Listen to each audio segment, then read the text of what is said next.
ಮೆಂತ್ಯ ಸೊಪ್ಪು ನಮ್ಮ ಆರೋಗ್ಯಕ್ಕೆ ಎಷ್ಟು ಒಳ್ಳೆಯದು ಅಂತ ಎಲ್ರಿಗೂ ಗೊತ್ತೇ ಇದೆ ಅಲ್ವಾ ಫ್ರೆಂಡ್ಸ್.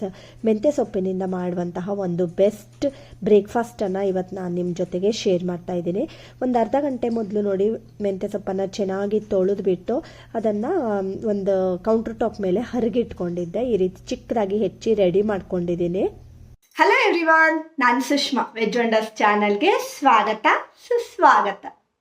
ಆಮೇಲೆ ನೋಡಿ ಹೆಚ್ಚಿಟ್ಕೊಂಡಿರೋಂತಹ ಮೆಂತ್ಯ ಸೊಪ್ಪನ್ನು ಒಂದು ಪ್ಲೇಟ್ಗೆ ಹಾಕ್ಕೊಳ್ತಾ ಇದ್ದೀನಿ. ಹಾಗೆ ಅದಕ್ಕೆ 1 ಚಮಚ ಆಗುವಷ್ಟು ಗರಂ ಮಸಾಲ ಪೌಡರು, 1 ಚಮಚ ಧನಿಯಾ ಪುಡಿ, ಹಾಗೆ 1 ಚಮಚ ಆಗುವಷ್ಟು ಜೀರಿಗೆ ಪುಡಿನ ಹಾಕ್ಕೊಂಡಿದ್ದೀನಿ. ಹಾಗೆ ಒಂದು 4 ಸ್ಪೂನ್ ಆಗುವಷ್ಟು ಕಡಲೆ ಹಿಟ್ಟನ್ನು ಹಾಕ್ಕೊಳ್ತಾ ಇದ್ದೀನಿ. ಕಡಲೆ ಹಿಟ್ಟನ್ನು ಹಾಕ್ಕೊಳ್ಳೋದ್ರಿಂದ ಮೆಂತ್ಯ ಸೊಪ್ಪಿನ ಈ ತೇಪ್ಲ ಏನಿದೆ ಅಲ್ವಾ, ತುಂಬ ಸಾಫ್ಟಾಗಿ ಬರುತ್ತೆ ಮತ್ತು ಕಲರ್ ಕೂಡ ತುಂಬ ಚೆನ್ನಾಗಿ ಬರುತ್ತೆ. ಹಾಗೆ ಚೆನ್ನಾಗಿ ಇದನ್ನೆಲ್ಲ ಮಿಕ್ಸ್ ಮಾಡ್ಕೊಳ್ಳಿ. ಅದಕ್ಕೆ ಈಗ ನಾನು 2 ಕಪ್ ಆಗುವಷ್ಟು ಗೋಧಿ ಹಿಟ್ಟನ್ನು ಹಾಕ್ಕೊಳ್ತಾ ಇದ್ದೀನಿ. ಆಮೇಲೆ ಇದನ್ನು ಅಷ್ಟೇ ಎಲ್ಲದನ್ನು ಚೆನ್ನಾಗಿ ಹಿಟ್ಟನ್ನೆಲ್ಲ ಮಿಕ್ಸ್ ಮಾಡ್ಕೊಳ್ಬೇಕು. ಆಮೇಲೆ ಅಗಾರೋ ಎಲೆಕ್ಟ್ರಿಕ್ ಚಾಪರ್ಗೆ ಒಂದು ಸ್ವಲ್ಪ ಶುಂಠಿನ ಹಾಕ್ಕೊಳ್ತಾ ಇದ್ದೀನಿ. ಮತ್ತು ಅದಕ್ಕೇನೆ ಈಗ ಒಂದು ಸ್ವಲ್ಪ ಹಸಿಮೆಣಸನ್ನು ಹಾಕ್ಕೊಳ್ತಾ ಇದ್ದೀನಿ. ಖಾರಕ್ಕೆ ನಿಮಗೆ ಎಷ್ಟು ಬೇಕು ಅಂತ ನೋಡಿಕೊಂಡು ಅಷ್ಟು ಹಸಿಮೆಣಸನ್ನು ಸೇರಿಸ್ಕೊಳ್ಳಿ. ನಾನು 2 ಹಸಿಮೆಣಸನ್ನು ಹಾಕ್ಕೊಂಡಿದ್ದೀನಿ. ಮತ್ತು ಒಂದು ಸ್ವಲ್ಪ ಕೊತ್ತಂಬರಿ ಸೊಪ್ಪು, ಹಾಗೆ ಒಂದು ಸ್ವಲ್ಪ ಬೆಳ್ಳುಳ್ಳಿನ ಹಾಕ್ಕೊಳ್ತಾ ಇದ್ದೀನಿ. ಈಗ ಇದನ್ನೆಲ್ಲ ನೈಸಾಗಿ ಈ ರೀತಿ ಪುಡಿ ಮಾಡ್ಕೊಳ್ಳೋಣ. ಈಗ ಈ ಹಸಿಮೆಣಸಿನ ಮಿಶ್ರಣವನ್ನು ಇದೇ ಹಿಟ್ಟಿಗೆ ಸೇರಿಸ್ಕೊಳ್ತಾ ಇದ್ದೀನಿ. ಇದಕ್ಕೆ ನಿಮಗೆ ಇನ್ನೂ ಯಾವುದಾದ್ರೂ ಮಸಾಲ ಬೇಕು ಅಂದರೆ ಕೂಡ ಸೇರಿಸ್ಕೊಳ್ಬೋದು. ಹಾಗೆ ಇದಕ್ಕೆ ಈಗ ನೋಡಿ ನಾನು 2 ಸೌಟ ಆಗುವಷ್ಟು ಮೊಸರನ್ನು ಹಾಕ್ಕೊಳ್ತಾ ಇದ್ದೀನಿ. ಸ್ವಲ್ಪ ಸೊಪ್ಪೆ ಮೊಸರಾದರೂ ಓಕೆ. ಹಾಗೆ ರುಚಿಗೆ ತಕ್ಕಷ್ಟು ಉಪ್ಪನ್ನು ಹಾಕ್ಕೊಂಡಿದ್ದೀನಿ. ಈಗ ಇದೆಲ್ಲ ಇಂಗ್ರೀಡಿಯೆಂಟ್ಸನ್ನು ಚೆನ್ನಾಗಿ ಈ ರೀತಿ ಮಿಕ್ಸ್ ಮಾಡ್ಕೊಳ್ಬೇಕು ಮೊಸರು ಜೊತೆಗೆ. ಆಮೇಲೆ ನೀರನ್ನು ನೋಡಿಕೊಂಡು ಹಾಕ್ಕೊಳ್ತಾ ಇದನ್ನು ಗಟ್ಟಿಯಾಗಿ ಒಂದು ಚಪಾತಿ ಹಿಟ್ಟಿನ ಹದಕ್ಕೆ ಕಲಿಸ್ಕೊಳ್ಬೇಕಾಗತ್ತೆ. ಸ್ವಲ್ಪ ಸ್ವಲ್ಪನೇ ನೀರನ್ನು ಹಾಕ್ಕೊಂಡು ಕಲಿಸ್ಕೊಳ್ಳಿ. ಮತ್ತು ಈಗಾಗಲೇ ಫ್ರೆಂಡ್ಸ್ ನಾನು ಇನ್ನೂ ಬೇರೆ ಬೇರೆ ರೀತಿಯ ಮೆಂತ್ಯ ಸೊಪ್ಪಿನ ರೆಸಿಪಿಗಳನ್ನು ಕೂಡ ಪೋಸ್ಟ್ ಮಾಡಿದ್ದೀನಿ. ಡಿಸ್ಕ್ರಿಪ್ಷನ್ನಲ್ಲಿ ಕೆಲವಷ್ಟು ಲಿಂಕ್ಗಳನ್ನು ಹಾಕಿರ್ತೀನಿ. ಆಮೇಲೆ ನೋಡಿ ಚೆನ್ನಾಗಿ ಇದನ್ನು ಮೆಲ್ದು ಕಲಸಿ ರೆಡಿ ಮಾಡ್ಕೊಳ್ಳಿ. ಇದನ್ನು ಸುಮಾರು ಒಂದು 15ರಿಂದ 20 ನಿಮಿಷಗಳ ಕಾಲ ಹಾಗೆ ಮುಚ್ಚಿ ಇಟ್ಟಿರಿ. ಅವಾಗೇನಾಗುತ್ತೆ, ಅದು ತುಂಬ ಸಾಫ್ಟಾಗಿ ಬರುತ್ತೆ ನಾವು ಮಾಡುವಂತಹ ಈ ತೇಪ್ಲ. ಸೊ ಹಾಗೆ ಈ ಕಡೆಗೆ ನೋಡಿ ಒಂದು ಚಟ್ನಿನ ರೆಡಿ ಮಾಡ್ಕೊಳ್ಳೋಣ. ತೆಂಗಿನಕಾಯಿನ ಈ ರೀತಿ ಕಟ್ ಮಾಡಿ ಇಟ್ಕೊಂಡಿದ್ದೀನಿ. ಒಂದು ಮಿಕ್ಸಿ ಜಾರ್ಗೆ ಹಾಕ್ಕೊಂಡಿದ್ದೀನಿ. ಹಾಗೆ ಅರ್ಧ ಕಪ್ ಆಗುವಷ್ಟು ಪುಟಾಣಿನ ಹಾಕ್ಕೊಂಡಿದ್ದೀನಿ. ಇದೆರಡನ್ನು ಈಗ ಒಂದು ಸಾರಿ ನೋಡಿ ಮಿಕ್ಸಿಗೆ ಹಾಕಿ ಈ ಥರ ತರಿಯಾಗಿ ರೆಡಿ ಮಾಡ್ಕೊಂಡಿದ್ದೀನಿ.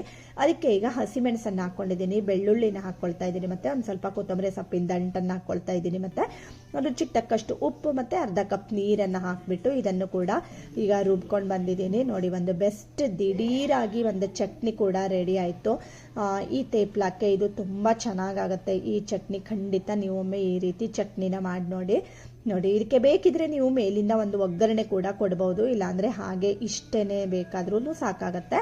ಹಾಗೆ ಈ ಕಡೆಗೂ ಅಷ್ಟೇ ನೋಡಿ, ಹಿಟ್ಟು ಚೆನ್ನಾಗಿ ನೆಂದಿರುತ್ತೆ, ಸಾಫ್ಟ್ ಆಗಿರುತ್ತೆ ಅಲ್ವಾ, ತುಂಬ ಸಾಫ್ಟಾಗಿ ಬರುತ್ತೆ ನಾವು ಮಾಡುವಂತಹ ಈ ತೇಪ್ಲ. ಹಾಗೆ ನೋಡಿ ಚೆನ್ನಾಗಿ ಇದನ್ನು ತಿಕ್ಕಿ ಉಂಡೆನ ರೆಡಿ ಮಾಡ್ಕೊಂಡಿದ್ದೀನಿ. ಮತ್ತು ಗೋಧಿ ಹಿಟ್ಟಲ್ಲೇ ಒಂದು ಸ್ವಲ್ಪ ಈ ರೀತಿ ಡಿಪ್ ಮಾಡಿಕೊಂಡು ಕೌಂಟರ್ ಟಾಪ್ ಮೇಲೆ ಕೂಡ ಒಂದು ಸ್ವಲ್ಪ ನಾನು ಗೋಧಿ ಹಿಟ್ಟನ್ನು ಹಾಕ್ಕೊಂಡಿದ್ದೀನಿ. ಇದನ್ನು ಈಗ ಲಟ್ಸ್ಕೊಳ್ತಾ ಇದ್ದೀನಿ. ತುಂಬ ಸಾಫ್ಟಾಗಿರುತ್ತೆ. ಸೊ ನಿಧಾನಕ್ಕೆ ಈ ರೀತಿ ಲಟ್ಸ್ಕೊಳ್ಬೇಕು.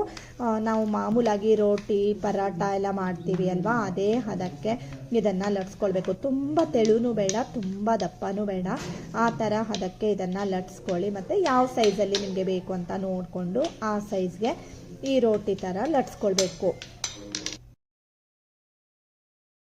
ಹಾಗೆ ನೋಡಿ ನೀವು ಒಂದೇ ಸಾರಿ ಸುಮಾರು ಒಂದು 4ರಿಂದ 5 ತೇಪ್ಲ ಕೂಡ ಈ ರೀತಿ ಲಟ್ಸಿ ರೆಡಿ ಮಾಡ್ಕೊಂಡಿರ್ಬೋದು. ಹಾಗೆ ನಾನು ಲಟ್ಸುವಾಗಲೇ ಬಂಡಿ ಕೂಡ ಕಾಯೋದಕ್ಕೆ ಅಂತ ಇಟ್ಕೊಂಡಿದ್ದೆ. ಈಗ ತೇಪ್ಲನ ಹಾಕ್ಕೊಂಡಿದ್ದೀನಿ. ಮೇಲ್ಗಡೆಯಿಂದ ಒಂದು ಸ್ವಲ್ಪ ತುಪ್ಪನ ಹಾಕ್ಕೊಳ್ತಾ ಇದ್ದೀನಿ. ತುಪ್ಪ, ಎಣ್ಣೆ, ಬೆಣ್ಣೆ ಯಾವುದಾದ್ರೂ ಹಾಕ್ಕೊಳ್ಬೋದು. ನೋಡಿ 2 ಸೈಡಲ್ಲೂ ಚೆನ್ನಾಗಿ ನಾನು ತುಪ್ಪನ ಹಚ್ಕೊಳ್ತಾ ಇದ್ದೀನಿ. ತುಂಬ ಸಾಫ್ಟಾಗಿ ಬರುತ್ತೆ ಫ್ರೆಂಡ್ಸ್. ಇದನ್ನು ನೀವು ಲಂಚ್ ಬಾಕ್ಸ್ಗೆ ತೊಗೊಂಡು ಹೋಗ್ಬೋದು. ಮತ್ತು ನಮ್ಮ ಆರೋಗ್ಯಕ್ಕೆ ಕೂಡ ತುಂಬಾ ಒಳ್ಳೆಯದು. ಯಾಕೆಂದರೆ ನಾವು ಮೆಂತ್ಯ ಸೊಪ್ಪನ್ನು ಯೂಸ್ ಮಾಡಿದ್ದೀವಿ ಅಲ್ವಾ, ಡಯಾಬಿಟಿಸ್ ಇರೋರು ಎಲ್ಲದು ಕೂಡ ತಿನ್ಬೋದು.